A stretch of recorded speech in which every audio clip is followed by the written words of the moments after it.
சமீப காலமாக ஸ்டாலின் அவர்கள் இந்த தேர்தல் பிரச்சாரம் ஒவ்வொரு தலைவரும் பண்ணிட்டு தான் வரும். ஸ்டாலின் அவர்கள் தொடக்கத்தில் இந்த தேர்தல் பிரச்சார தொடக்கத்தில் திமுக செய்த சாதனைகளை பற்றி பேசினார். யாரும் எடுப்படல. ஏன்னா திமுக எந்த சாதனையும் செய்யல, எடுப்படல. பிறகு அடுத்தது ஸ்டாலின் அவர்கள் பிஜேபி வந்துரும், பிஜேபி வந்துரும், பிஜேபி வந்துரும் சொல்லி பேசிட்டு வந்தார். அதுவும் எடுப்படல.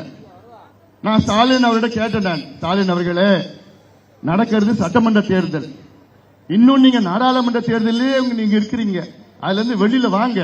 நாடாளுமன்ற தேர்தல் முடிஞ்சு 2 வருஷம் ஆயிடுச்சு.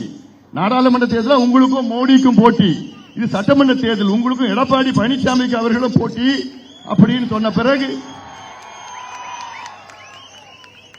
இப்போ எதுவுமே எடுப்படல ஸ்டாலின் சொன்னது.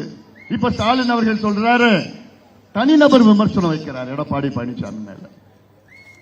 இவர் இப்படிப்பட்டவர், அப்படிப்பட்டவர், அப்படிப்பட்டவர், இப்படிப்பட்டவர். ஸ்டாலின் அவர்களே, எங்களுக்கும் பேச தெரியும், எங்களுக்கும் பேச தெரியும். பேசினா ரொம்ப அசிங்கமாயிடும். நாங்க பேசுவது வளர்ச்சி அரசியல்.